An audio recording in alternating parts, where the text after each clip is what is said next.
Hello, everybody, and welcome. It's another episode of Let's Talk Broncos, and it's the season is ended. It's the season end edition of the show. Zach, this is our last good, bad, and ugly of the entire season. I'm excited to get into this show. I don't know how much this one meant to you, and that's something I want to get to you maybe right off the bat before we really get into it. What were your emotions running into this game? How bad did you want to win compared to how much did you want the draft slot? I think what I was rooting for most as an analyst that covers this and um, talks a lot about football with a lot of people and gets really annoyed by like dishonest narratives. I was hoping the offense would look better than it did. I was hoping we'd have like a good offensive game against a good defense, and we wouldn't have to hear some ridiculous nonsense, or at least as much ridiculous nonsense. And it didn't go that way, and that I think is most disappointing because I think I don't know. I think football discourse is better when we can talk about like actual things rather than being hung up on the silly things. I think our political sphere is the same problem. Like people maybe get hung up too much on like silly off field, for lack of a better word, like transgressions, as opposed to like actual policy and what might actually impact their lives, no matter what side of the aisle you're on. I think it's kind of the same here. Like we're debating really stupid stuff like, was this sabotage? And like, I don't know. I just, yeah, that's where I was at. I don't care that much about winning or losing. Once it was clear that it was like kind of a blowout, I was like, okay, cool. They'll get the 12th pick, puts them in better range for a quarterback. And that's what'll make everything look brighter down the road if they get a quarterback. It will. It will. They have to get the right one. They do have to get the right one. I've been watching a ton of draft film recently. I can't wait for it, man. I can't wait for us to talk draft on this podcast, which will be coming soon, guys. That'll be coming soon. But yeah, I mean, I was kind of in the same boat as you. I wanted the Broncos to win just because I wanted the Broncos to win to have their first winning season since 2016. That would have been a really cool thing, I think. If we were going to tank or purposely lose games or whatever, I would have much rather have done that a lot earlier than now, you know? So at this point, I was just rooting for the win. I don't care. I wanted that winning season, but it did make it a little sweeter at the end. The Broncos now sitting at the 12th overall pick in the draft. That is finalized. That is done. The Broncos are definitely having the 12th pick of the draft. Do you feel like that's a good slot, Zach? I mean, it could be a lot better. This is kind of circling back to when we were talking about tanking on this show. This is kind of what we were worried about.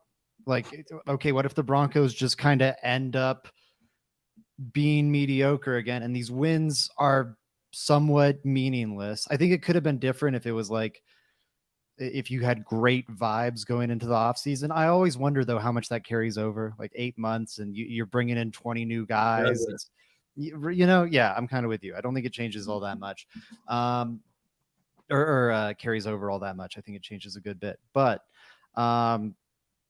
this is kind of the problem. If you don't end up in the playoffs, you kind of played your way out of being in better range for one of these quarterbacks. I do think 12 is meaningfully better than like 15th or whatever, which is what it was between on the by the time the Broncos game kicked off. The gap there, someone showed me this on Twitter. Shoot, I'm forgetting the username now. I meant to share it. But on Twitter, I saw that the gap there is about equivalent in value to like a third round pick, a mid third round pick, or a late third round pick. So the Broncos kind of picked up a third round pick by losing. So if that makes you feel at all better about a really ugly football game, you can hold on to that at least. Colton Cooper chimes in. The Vikings have the 11th pick. I think that's funny because Colton obviously is a big fan of the Broncos, but also a big fan of the Vikings. So that's funny, 11 and 12. Colton's going to want to steal our guy, Zach. We're going to be talking up somebody, and Colton's going to be one of the Vikings to take him. I don't know if I like that. Yeah, I don't like it either. They'll trade up in front of him, hopefully. We have Christopher Hart in the chat. Shout out to Christopher Hart. Big time. He's great at draft stuff as well, if you guys want to check that out. But let's get straight into it. The good and bad and ugly from the Raiders' loss. Zach, I want to start off with the ugly and work our way to good. I think also, though, I want to say this. It would be good to have one of these for the entire season. That's something I want to talk to you about.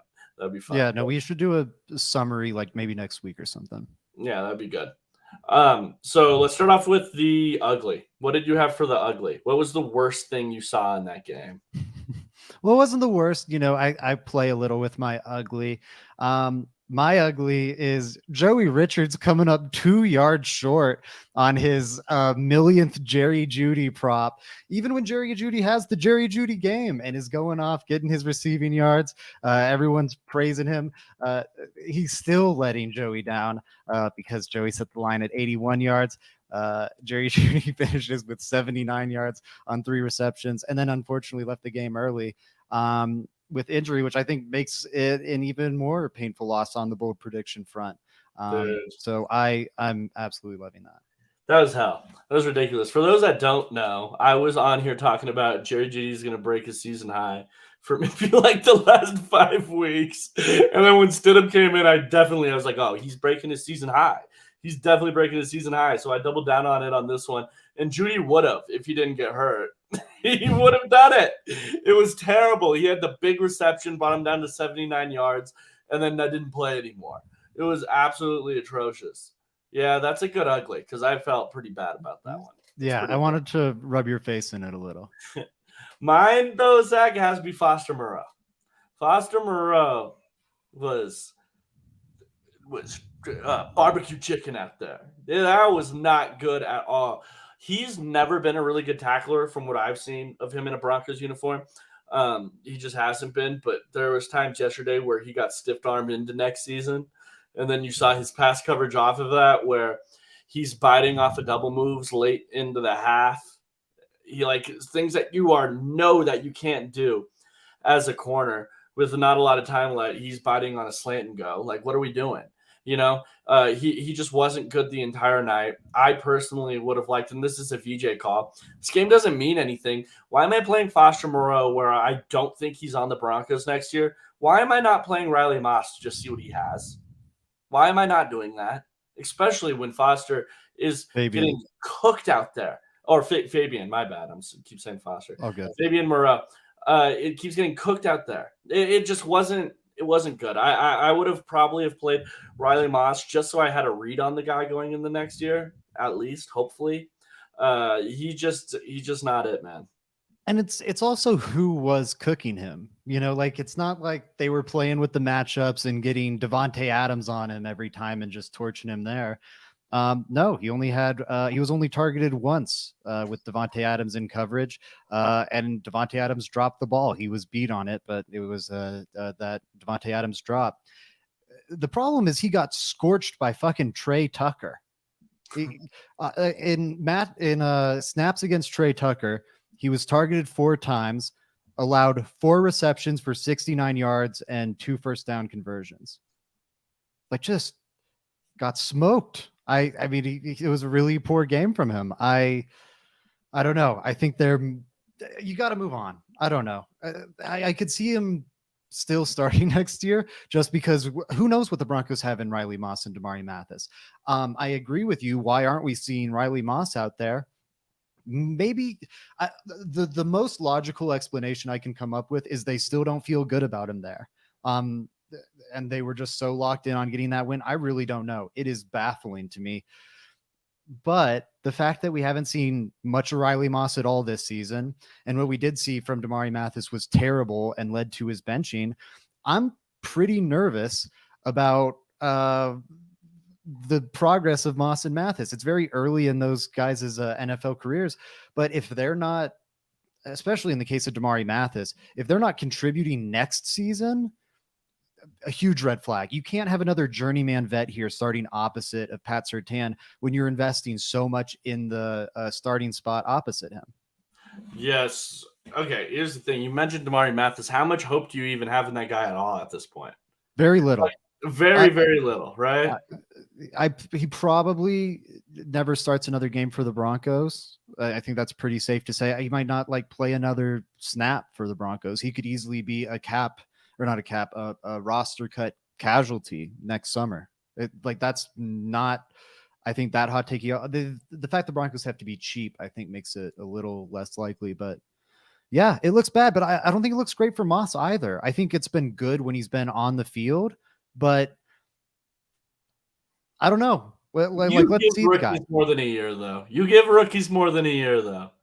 He You could could come no, in. and I'm not burying him, but Yeah. like I would say this about any third round pick who, like, if the team trades up for a third round pick, and then has a need at that position for a starter, and that person is beat out by random veteran journeyman, I'm gonna go, oh, that's a little odd that they couldn't trust the third round pick in that spot yet. Outside You of know, like quarterback, I would say. I gotta give Vance some credit for getting his the defense. I thought he did a pretty good job managing the defense overall. I just think the defense lacked a lot of talent. One area where I'm really concerned about him in, and this goes all the way back to his days in Arizona or to the Broncos, is man, it feels like the players that I think are Vance Joseph picks. Like I know Drew Sanders was a Vance Joseph pick. I'm pretty confident that Riley Moss was a Vance Joseph pick. The guys rarely pan out. I don't know what is going on with Vance Joseph, and they rarely play. Like Isaiah Simmons barely played for Vance Joseph. Like this is an issue, I think, with VJ and young players. Yeah, sorry, I didn't want to do the Zach, you're muted thing, and I was pulling up a quick stat on Drew Sanders. It's really disappointing. The Broncos, it's no secret that they've been low on picks. And yes, that's part of the reason you're seeing less rookie contribution. Totally. It's also the reason you need more rookie contribution. The Broncos are low on assets. They have to pinch pennies. They have to maximize all of their resources, and they're not being maximized. When you trade up for a cornerback, you don't feel good starting over Foster Moreau, or goodness, I'm doing it now, Fabian Moreau. When you don't feel good starting what I mean, it's different at linebacker because you have Singleton and Jewell, but when he has played, I think it's been disappointing, and I think that's, I don't know, I'm a little worried. I do think Drew has looked better in the last 2 weeks than he has. I don't like that. I think I'm done with the Drew Sanders edge experiment, though. I don't think that was ever really something I envisioned for him. It didn't work out.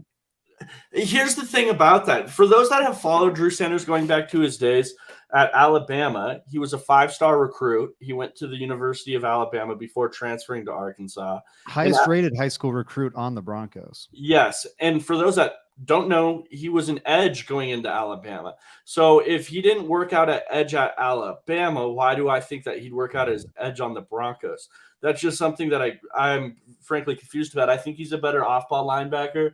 And I think, yeah, he looked like a project to me. I'm not anywhere near out on Drew Sanders. Oh, no. I'm not at all. Especially like if we go back to the preseason, he showed flashes. He showed stuff that intrigued me. And honestly, I think play strength is a big issue with him just in general. If that's an issue for him at off-ball linebacker, it's going to be even a bigger issue for him at edge. That's something I also want to point out.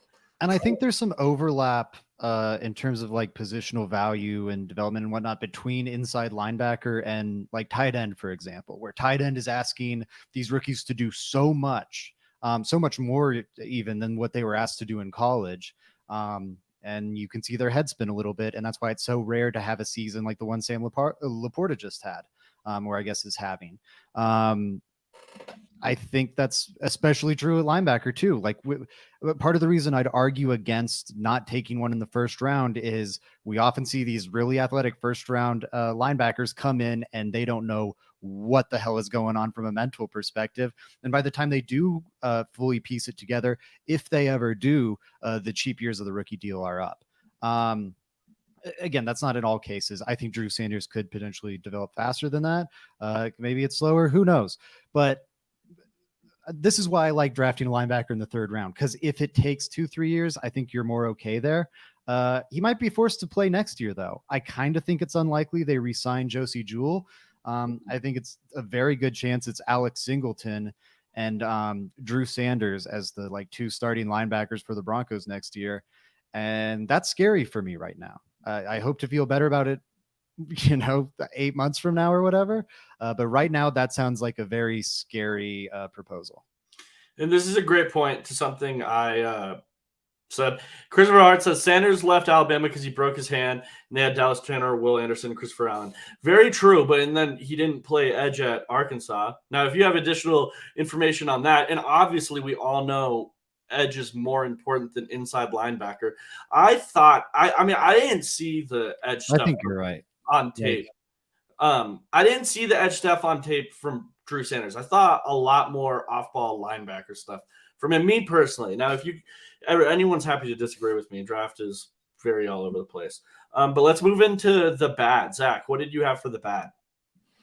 Yeah, for the bad, let's go Jarrett Stidham. I feel we should touch on the quarterback of it all. I don't know, maybe you could go Sean Payton too. And the Raiders defense is really good. I talked about it on this show. They were, I think, top 5 and then like top 15 in success rate, top 5 in EPA per play since Antonio Pierce took over. This really has been like one of the NFL's elite defenses since Antonio Pierce took over. So I'm not that surprised it looked as bad as it did, especially with the chemistry with Cortland Sutton being off. But I don't know. I think that was just really disheartening. I think I never put too much stock in the idea of a spark or anything. I think you just wanted to see him look as good as Russ and just like see some functionality in the offense. And I think you saw very little functionality in the offense. It has me scared for next year, just with all the personnel. I think moving on from Russ is still the right move, but man, like I don't feel great about what you have at running back. I'm worried about what things are going to look like at center. I'm worried they might not be able to keep Lloyd Cushenberry. I'm worried about tight end right now. I'm pretty worried about wide receiver right now because I think all you got is Cortland Sutton. And his season was so ridiculous, I'd kind of expect some regression to the mean next year. I don't know. I'm pretty concerned with this offense as a whole, and I think the hope was you put Jarrett Stidham in and you walk away feeling like, okay, yeah, no, Russ was definitely holding things back some. You get a better quarterback in there and things can really kick off. I was feeling that way after the Chargers game. After the Raiders game, it's scary hours. I don't know. I still think Jarrett Stidham is like, I just think he's a worse quarterback than Russ. I think I do. I like the stats kind of lead to something, but I think Russ is just a better player. Russell Wilson's a better player than Jarrett Stidham is. Yes, I think I think the calculation was, I mean, Russ just does so little. Again, the Broncos are 32nd in targets between the hashes and 32nd in targets using the first 20 yards of the field. So they're just like, I think it became so limited and with a bad run game, so easy to stop that the hope was Jarrett Stidham, although he's like worse overall than Russ, him giving you an expanded menu would make the offense less predictable and maybe a little better. And I think maybe we saw that in the Chargers game. I don't think it was there in the Raiders game. Though his throw to Krul was nice. Yeah, I thought Stidham actually played okay. Like that deep ball, like he had 272 yards. He was pretty productive on the day. And he threw a deep ball that looked really, really good. That Jack Jones made a ridiculous play, like a highlight DB play to get a hand on that ball to Krul deep down the field for that. I thought Sutton had, like 3 plays at the beginning of the game where I'm not going to really put the onus on him, but hey, you kind of have a backup quarterback in there. It would be great for you to help him out here. I still am under the belief that the Broncos offense is a lot more like Russ is a lot easier to scout than I think even Stidham was. Agreed. And stuff like that. I don't think that changes in my mind. And I'm just envisioning a better version of Stidham because I don't think Stidham's great. So that is true. Now, also, I do want to highlight that the run game is kind of broken. The O-line is very hit or miss in the run. I think it's solid, but it is hit or miss. And then I think Javonte Williams he wasn't his normal self. He wasn't playing up to the guy that was drafted in the second round due to injury this year. I think that Jaleel McLaughlin is kind of a tell. Like when they pitched it to him for like the second time last week, I was like, okay, my God, man. I know it's happening every time the guy's in the game. And then P. Ryan just not a great runner of the football. So I think the running backs are really lacking. I do agree there. But ultimately, I still feel the same about the Broncos offense. I think it improves with a different type of quarterback. I'm envisioning a better version of Stidham.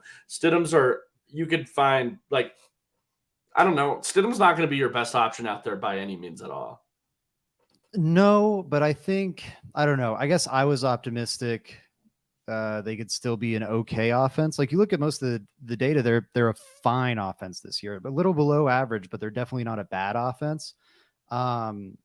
I don't know. I'm wondering if that's a little fool's gold, and maybe they just make serious improvements in personnel. But I don't know. I don't walk away feeling anything, feeling great about like any position group on this offense. Like, the offensive line is probably what I feel best about. And like you just said, or kind of laid out, I think there's still flaws and pauses and concerns there. Well, that leads me straight into my bad, and that's the O-line. I'm not going to give them the ugly over Moreau, because I think the O-line has gotten better from this year to years in the past, but this was their worst game of the season right here, I thought. I thought in pass pro particularly, they were really bad. They didn't help Stidham at all, and I think, Zach, to your Stidham point, I think it's hard to evaluate the offense as a whole when you're evaluating the game in which the O-line had their worst of the entire season. So maybe that's a little rebuttal to what you're saying. Sorry, the Zach, you're muted Seegers thing again. Yeah, I agree. I think that's definitely part of it. Like, that's what makes it, or that's the variable that makes it toughest to evaluate any offense. I think, like, even more so than a bad quarterback. If the offensive line's just getting blown up, and Max Crosby was like a one-man wrecking crew this game. If the line's just getting blown up, it's so hard to evaluate anything, because it's just every play's broken. What do you like? It's very hard to pull any strong takeaways from that. That said, I don't know. I think it maybe says something about right tackle. I thought Cam Fleming was maybe a good depth. But it's Max Crosby. He's an elite option. So I don't know. He probably would have worked Mike McGlinchey too, but that in and of itself is also a concern. I don't know. Both sides of my mouth. McGlinchey is better than Fleming, though. I think you saw. I mean, if you watched Frankie and Robbie's Full Field Read podcast, which is on our show last week, that was so blatant. And they highlighted it, man. The moment McGlinchey got out and Cam Fleming came in, there was a huge change at that right tackle position. For all of the warts that Mike McGlinchey has, Cam Fleming isn't close to the player, at least this year, that Mike McGlinchey is. Not close. And then, yeah, let's move on to the last one, the good. What did you like to see? Ooh, that's a good question. The good from this game. Man, there was so little. Mims. I thought Mims was great. It wasn't the biggest role ever. But I don't know. Like, one thing I do feel confident about, I think Mims is going to be a very good returner for the foreseeable future. Hopefully he becomes good enough that you don't want to use him in that role anymore. Becomes good enough as a wide receiver. But I don't know. I think the Broncos have a plus returner for the first time in a while. I think that's nice. He deserves that Pro Bowl spot. Absolutely. He's been awesome all season. And then we got to see him used in the pass game a little more. Again, like, not the most complex route or anything, but seeing him win and like turn up field, make some stuff happen after the catch, that was nice. It was a small little dash of good. But that's something. Pretty much I have to get the all 22, but it looked like to me when I was sitting there watching it, it looked like just an extended screen to me, kind of like it was. I have everyone doing clear routes. They know they're going to block though. And I have my one guy dragging behind them. I like that. That's kind of what I thought the play call was. So I do give Mims credit there, though. He's great when he gets into space. But we've seen, I guess, designer plays for Mims, and it's fine, honestly, in my opinion, if he's still in that like designer play stage or gadget play stage. But we've seen those all year to varying levels of effectiveness. And I think him finally, like, I don't know. It's nice to see one pop. And I don't know. I want to see juice in this offense for what I just said in the bad segment. I feel like this offense is so devoid of like pop, of anything special. Like, what is going to power them next year? Because you know what? Like, I think the best case for a quarterback in 2024 in terms of and this also it's just I don't have I don't think things are going to be great for 2024 at quarterback. It's like a rookie quarterback coming in and being a dynamo from day one, which is pretty rare. Or like realistically, Jacoby Brissett. Like, I think that's probably the best realistic quarterbacking option for 2024. Is Not looking at a Garoppolo worse long than view, Russ? but just In 1 year. I think it would be better, but it's just, I guess what I'm saying is you're still not going to have a franchise guy at quarterback. So what's lifting him? Like the offensive line, I guess but I don't think it's an elite unit. I think it's fine. The wide receivers aren't going to be lifting up the quarterback. The running back isn't going to be lifting up the quarterback unless Javonte makes a huge leap in his recovery. And I don't think tight end's going to be lifting up the quarterback. So I don't know. They need some juice in this offense. And I was happy to see a spark of that from Mims.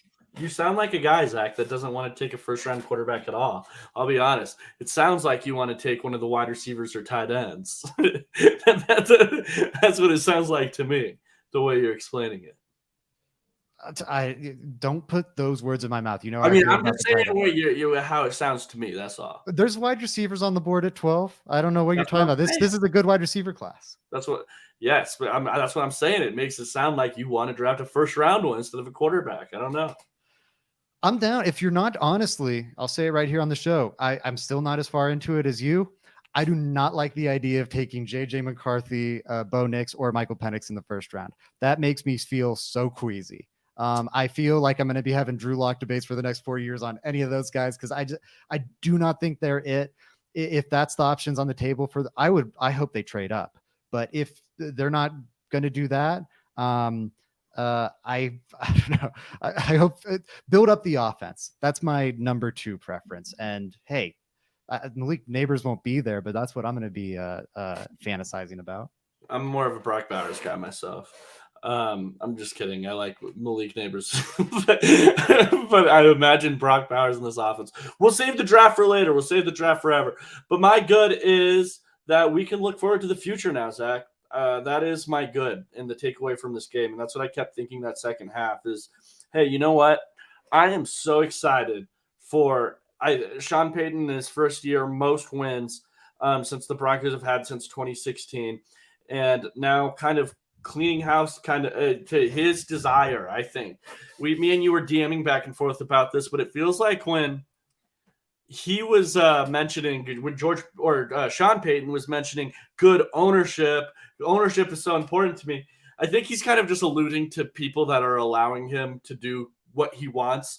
If I want to restructure a bunch of contracts, you're going to have to allow me to restructure a bunch of contracts. If I want to trade up because there's a guy I love, you got to let me. And I'm looking forward to the future. I'm looking forward to this team being built in Sean Payton's vision for good or bad. I just have faith in him other than some random GM the Broncos hire. Sean Payton has a track record in the NFL. And I think this first year, all in all, was a good show for him. I do. And the Saints were good at acquiring talent and developing talent. I also think the salary cap problems, another hot take of mine, wildly overstated, at least Sean Payton's involvement in them. He absolutely pushed for that hyper-aggressive strategy, 1,000%. That's fine. Honestly, if you have Drew Brees in the final year, if you have a Hall of Fame quarterback in the final years of his career, still playing at a relatively high level, you try and maximize them. I'd say the same thing about the Broncos with Peyton Manning, not 2015 Peyton Manning, but we were talking in 2013, 2014, and we were using like modern aggressive cap strategies. Hell yeah. Yeah, free up some money, sign another elite defensive player to join that defense, sign another weapon to join that offense, maybe an elite running back.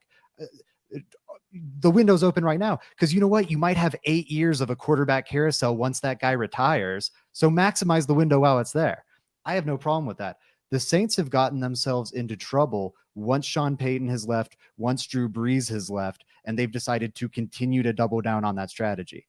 It's a horrible strategy if Jameis Winston's your quarterback or Derek Carr's your quarterback.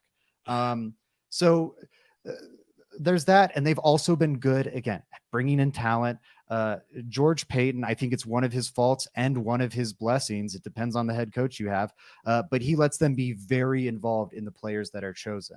I think that's why the 2021 class looks pretty awesome. I think it's also why. Wait, who's the head coach of the 2021 class? Vic Fangio. Okay. All right. But also look back, it goes for John Elway's tenure too. I've said it on the show before. Would you have like a person who's a good coach of players? And I don't think Vic Fangio was a good head coach, but I do think he's like a good developmental coach of talent. I know people will disagree on Drew. I'm talking about defense, I guess, mainly, but I don't think it's purely coincidental that with his veteran-laden staff and with him, that the Broncos draft classes had a much higher rate. I think there was a better infrastructure for development. I don't think that existed with Nathaniel Hackett. You have Sean Payton come in this year, and I don't know. I'm kind of excited with the talent they added. I do think it's still fairly raw. I'm nervous about Moss and Sanders, but I don't know. I like the group they have in to develop them, and I don't know. I'm all in. I feel especially this way about quarterback. I'll land there. Move up, get a quarterback. I trust this guy to develop him and maximize him. He's maximized everyone in his career. So if they drafted someone, JJ McCarthy, in the first round, you would trust Sean Payton's eye to develop him. Yeah, I think Sean Payton. I mean, I don't know. I believe in like standing on my takes. I'm not just gonna anything Sean Payton does. I'm not gonna go, yeah, that's right. I would not draft JJ McCarthy in the first round. I think if I was JJ McCarthy's agent, I would want Sean Payton to draft him because I think Sean Payton's gonna make it work about as well as anyone. Like I think there's other coaches I'd probably want even before Sean Payton, but Sean Payton's definitely in the top 5 to 10 I'd want that I believe would make my quarterback prospect work. Absolutely. Fair. And my final question to you, Zach, before we get out of here, who do you have tonight in the college football championship? Give me a little reasoning as to why as well. I am going with Washington. I think that offense is just going to be too much for Michigan, and the justice is on their side. Like, justice, yeah, the Pac-12, and I mean it's mainly Pac-2 now. Yeah, the Pac-2, the whole Pac-12 was just like it was such a fun conference, and now it's out the window because of some horrible mismanagement that Washington's players and coaching staff and even like president really had nothing to do with. It was like Larry Scott and whatever. And it sucks. The conference is out the window. And I think this would be a delightful send-off. And I don't know. I just really want to see it happen. And I think they're a team of destiny. I think they've played a much tougher schedule than Michigan. I think they're more battle tested and they continue to win and they look good winning. I think they're like the Baltimore Ravens of college football in a sense. And that's why they're my pick. Fair. I'm going to go Michigan. You said you don't think Michigan's defense can keep up with their offense. I think they're going to be really tough. This is an interesting matchup because while Michigan, I don't think has played an offense nearly as good as Washington, I don't think Washington has played a defense as nearly as good as Michigan's, and especially Jesse Minter's their defensive coordinator. He's really, really good. I'm gonna go Michigan in this one. It is close though. Like I keep hearing people be like, I need to see Washington play actual football, big guy football, physical. Washington has one of the best O-lines in college football. That O-line is ridiculous. Like they have pieces to go out and win a national championship. It's not just Penix and wide receivers. They have a pretty good and solid team. They have a cornerback that's coming out in the draft this year. That's going to be really good. Muhammad, keep an eye out for him. Their left tackle is going to be a first-round pick probably. Like they have things going for them. So I still am going Michigan in this one. I don't know. I'm thinking a JJ McCarthy game. That'd be fun. Yeah. But until next time, guys, if you guys like draft season where that's coming up, free agency coming up, we have a bunch of cool stuff. Nothing's changing with the podcast. The schedule might change a little bit, but we're still going to be here, which is going to be awesome. And we're going to be covering the entire offseason. Zach, Bree, and I, Robbie, Mario, Frankie. Until next time, guys, go Broncos.